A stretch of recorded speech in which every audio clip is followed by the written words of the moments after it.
अस्सलाम वालेकुम दोस्तों, मैं अब्दुल नदीम मेरे डिजिटल चैनल नदीम टाइम्स में आपका इस्तेकबाल करता हूं। मोदी सरकार के दबाव में एलआईसी ने अडानी ग्रुप में लगाए पूरे 33,000 करोड़ करोड़ रुपए। जी हां, ये दावा किया है अमेरिका के मशहूर अखबार वॉशिंगटन पोस्ट ने। वॉशिंगटन पोस्ट में अपने रिपोर्ट में कहा गया है कि सरकार की तरफ से दबाव डालकर एलआईसी यानी life insurance corporation of India को अडानी ग्रुप की कंपनियों में भारी भरकम निवेश के लिए तैयार किया गया। अब आपको बता दें कि एलआईसी का सारा पैसा जनता का पैसा है। देश का हर आम और गरीब आदमी अपने भविष्य के लिए, अपने बच्चों और परिवार की सुरक्षा के लिए भरोसे के साथ अपना पैसा एलआईसी में लगाता है ताकि मुश्किल वक्त में यही पैसा उसके काम आए। लेकिन अब वही पैसा सरकार की मर्जी से मोदी के दोस्त अडानी के बिजनेस में झोंक दिया गया। ये कदम देश के आम जनता के लोगों के साथ बहुत बड़ी नाइंसाफी मानी जा रही है। ये मामला इसलिए भी अहम है क्योंकि एलआईसी एक सार्वजनिक क्षेत्र की बीमा कंपनी है जिसका काम पॉलिसी होल्डर्स की जमा राशि सुरक्षित तरीके से चलाना है। यदि पॉलिसी धारकों की राशि जोखिम में गई या निवेश निर्णय पूरी तरह पारदर्शी न हुआ तो इसमें भरोसे का प्रश्न खड़ा हो जाता है। विपक्ष का कहना है कि ये पॉलिसी धारकों के पैसों का दुरुपयोग हो सकता है। एलआईसी आम आदमी के हित के लिए होती है, ना कि किसी विशिष्ट आदमी के लिए। अब क्या जनता कटोरा लेकर भीख मांगेगी? अपना पैसा कहां से लेगी? वॉशिंगटन पोस्ट की रिपोर्ट के मुताबिक सरकार के दबाव में एक प्लान बनाया गया था और उसी प्लान के तहत एलआईसी को 33,000 करोड़ रुपए की अडानी कंपनी में निवेश करने की मंजूरी दी गई। आपको याद दिलाता चलूं, गौतम अडानी जो कभी दुनिया के सबसे अमीर लोगों में गिने जाते थे, उनकी कुल संपत्ति करीब 90 अरब डॉलर तक पहुंच चुकी थी। लेकिन कुछ दिन पहले कुछ घोटालों की चर्चा चली थी जिसमें कोयला खदान समेत कई प्रोजेक्ट शामिल थे। उस समय अडानी ग्रुप को विदेशी बैंकों ने कर्ज देने से साफ मना कर दिया था और अडानी ग्रुप के कई प्रोजेक्ट नुकसान में चल रहे थे।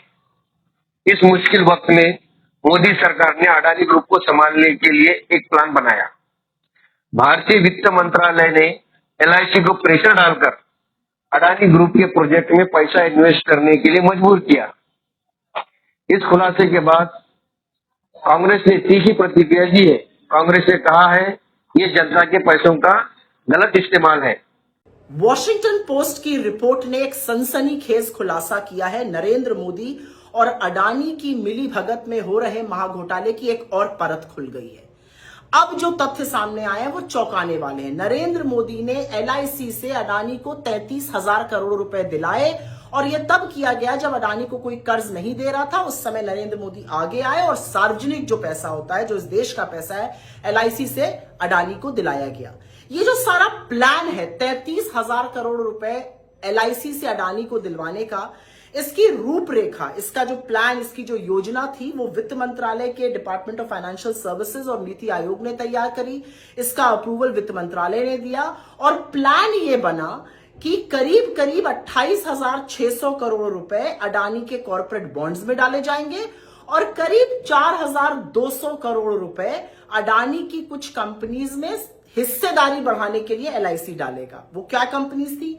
उसमें से एक अडानी ग्रीन था जिसमें एलआईसी का निवेश करीब 1.3% था। योजना में लिखा गया कि 3% तक बढ़ाना है। फिर एक और कंपनी थी जिसमें अंबुजा सीमेंट्स, जिसमें निवेश करीब 5.5% था, कहा गया 8% तक बढ़ाइए। फिर यह भी कहा गया कि जब थोड़ा स्थिति सुधरती है तो अडानी के गैस और अडानी के पावर ट्रांसमिशन बिजनेस में भी पैसा डालने के बारे में विचार किया जाए। यहां पर एक बात याद रखिएगा, ये वो कंपनियां हैं इनमें से कुछ जिसमें इंटरनेशनल रेटिंग एजेंसीज, फिच जैसी एजेंसीज ने BBB- की रेटिंग दी है, जो कोई निवेशक हाथ नहीं लगाता है। एक बात और, ये जो सारी योजना वित्त मंत्रालय, नीति आयोग, सरकार ने मिलकर नरेंद्र मोदी जी के कहने पर बनाई, वो उस महीने में बनाई जिस महीने में अडानी की पोर्ट कंपनी को अपने मौजूदा कर्ज को रीफाइनेंस करने के लिए करीब करीब 4,920 करोड़ रुपए का बॉन्ड लाना था मई के महीने में। और 30 मई को अडानी ने खुलकर कहा कि एक ही निवेशक एलआईसी ने सारे बॉन्ड में निवेश कर दिया। 4,920 करोड़ का इन्वेस्टमेंट एक निवेशक एलआईसी ने किया और किसी ने छुआ भी नहीं। तो डीएफएस या जो डिपार्टमेंट ऑफ फाइनेंशियल सर्विसेज है या वित्त मंत्रालय है या मोदी सरकार, इन्होंने ऐसा क्यों किया? दस्तावेज में साफ साफ लिखा है अडानी में विश्वास जताने के लिए, बाकी निवेशकों को प्रोत्साहित करने के लिए कि वो अडानी में निवेश करें। लेकिन सबसे बड़ी विडंबना और सबसे गौरतलब बात यह है कि डीएफएस वित्त मंत्रालय अच्छी तरह से जानता था कि अडानी में निवेश करना जोखिम भरा काम है। और दस्तावेजों में साफ लिखा हुआ है कि अडानी के सामने चुनौतियां सिर्फ अमेरिका में ही नहीं, अमेरिका से बाहर हैं। उन चुनौतियों में इजराइल की हाइफा एयरपोर्ट में जहां पर अडानी के खिलाफ प्रदर्शन हो रहा था, विरोध हो रहा था, उसका उल्लेख है। उसमें उल्लेख है कि कैसे 47,000 करोड़ रुपए से ज्यादा एलआईसी को नुकसान हुआ अडानी में इन्वेस्ट करने में। और उसमें उल्लेख है कि कांग्रेस जैसी पार्टीज ने एलआईसी का जो अडानी के लिए एक्सपोजर है उस पर सवाल उठाया है, सार्वजनिक धन के दुरुपयोग का लांछन लगाया। ये सब जानते हुए भी प्लान बना और इन्वेस्टमेंट हुआ अडानी में। अब यहां पर एक बात गौरतलब है, एलआईसी वो कंपनी है जो छोटे मध्यम वर्ग गरीब परिवारों के लिए करीब 25 करोड़ पॉलिसी होल्डर्स हैं, उनके लिए जीवन बीमा करती है। सार्वजनिक धन का यह दुरुपयोग है। तो ये जो 33,000 करोड़ रुपए मोदी जी ने स्वाहा किया अडानी जी के नाम पर, यह बेल आउट नहीं तो और क्या है। और शास्त्रों में इसको विशुद्ध रूप से भ्रष्टाचार कहा गया है।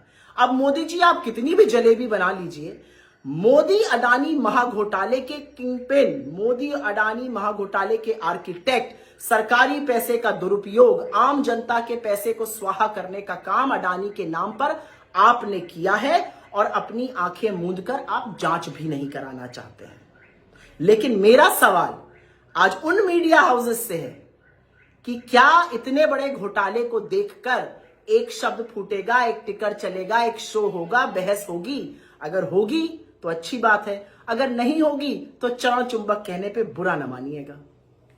और इस पूरे मामले की जांच संयुक्त संसदीय समिति यानी जेपीसी और सार्वजनिक लेखा समिति यानी पीएसी से कराने की मांग की है। हालांकि दूसरी तरफ एलआईसी ने इन सभी आरोपों को खारिज करते हुए कहा कि हमारे निवेश के फैसलों पर किसी बाहरी दबाव का असर नहीं होता और सभी निवेश नियमों के तहत किए जाते हैं। एलआईसी ने बताया कि 2014 से अब तक भारतीय कंपनियों में उसकी कुल निवेश राशि 1.56 लाख करोड़ से बढ़कर 15.6 लाख करोड़ रुपए तक पहुंच चुकी है। वहीं अडानी ग्रुप ने भी रिपोर्ट को गलत बताते हुए कहा कि अडानी ग्रुप के निवेश का किसी सरकारी योजना या दबाव से कोई संबंध नहीं है और हमें किसी तरह की विशेष सुविधा नहीं दी गई। अब इस पूरे मामले पर अब तक नीति आयोग की तरफ से कोई प्रतिक्रिया नहीं आई है।